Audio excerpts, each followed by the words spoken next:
ನನ್ನ ಹೆಸರು ಎಂ ಸರಸ್ವತಿ. ನನ್ನ ಹೆಸರು ಶಕುಂತಲಾ ನಾಗರ್ಬೆ. ನನ್ನ ಹೆಸರು ಸರಸ್ವತಿ ಅಂತ. ನನ್ನ ಹೆಸರು ಪಲ್ಲವಿಸಿ. ನಾನು ಪೊಲೀಸ್ ಇಲಾಖೆಗೆ ಬಂದು 1 ವರ್ಷವಾಯ್ತು. ಈ ಇಲಾಖೆಯಲ್ಲಿ ನನಗೆ ಸಿಗುವಂತಹ ಉತ್ತಮ ಸೌಲಭ್ಯಗಳೆಂದರೆ ಆರೋಗ್ಯ ಭಾಗ್ಯ, ಮಕ್ಕಳಿಗೆ ವಿಶೇಷ ಶಿಕ್ಷಣ ಸೌಲಭ್ಯ ಹಾಗೂ ಉತ್ತಮ ಕ್ಯಾಂಟೀನ್ ವ್ಯವಸ್ಥೆ, ವಿಶೇಷ ವೇತನದೊಂದಿಗೆ ಭದ್ರತೆಯನ್ನು ಒದಗಿಸಿದೆ. ಇಂತಹ ಸೌಲಭ್ಯಗಳನ್ನ ನಾವು ಪಡ್ಕೊಂಡಿದೀವಿ. ನೀವು ಈ ಸೌಲಭ್ಯವನ್ನು ಪಡೆದುಕೊಳ್ಳಬೇಕೆ? ಬನ್ನಿ ನಮ್ಮ ಪೊಲೀಸ್ ಇಲಾಖೆಗೆ. ಒಂದು ಹೊಸ ಮಹಿಳಾ ಪಡೆಯೊಂದನ್ನ ಕಟ್ಟೋಣ.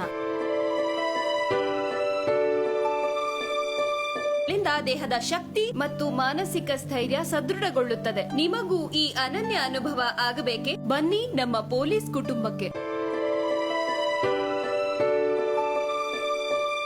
ಅನುಭವ ನನ್ನದಾಗಿದೆ. ಈ ಅನುಭವ ನಿಮಗೂ ಆಗಬೇಕೆ? ಪೊಲೀಸ್ ಇಲಾಖೆಯಲ್ಲಿ 10 ಹಲವು ಸೌಲಭ್ಯಗಳು ನನ್ನದಾಗಿದೆ. ಈ ಸೌಲಭ್ಯ ನಿಮ್ಮದೂ ಆಗಬೇಕೆ? ಹಾಗಿದ್ದರೆ ಬನ್ನಿ ನಮ್ಮ ಪೊಲೀಸ್ ಇಲಾಖೆಗೆ.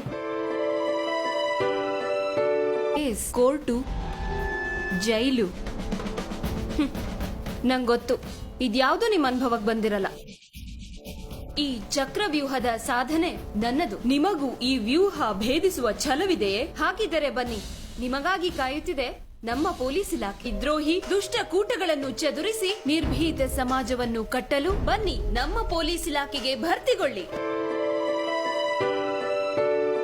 ಆಸರೆ ನೀಡುವುದು ನಮ್ಮ ಆದ್ಯ ಕರ್ತವ್ಯ. ಮಹಿಳಾ ಮತ್ತು ಮಕ್ಕಳ ಸಂರಕ್ಷಣೆಯೇ ನಮ್ಮೆಲ್ಲರ ಸಂವಿಧಾನಾತ್ಮಕ ಜವಾಬ್ದಾರಿಯಾಗಿದೆ. ನೀವು ಬನ್ನಿ, ಜವಾಬ್ದಾರಿಯುತರಾಗಿ ಸಮಾಜವನ್ನು ಕಟ್ಟೋಣ.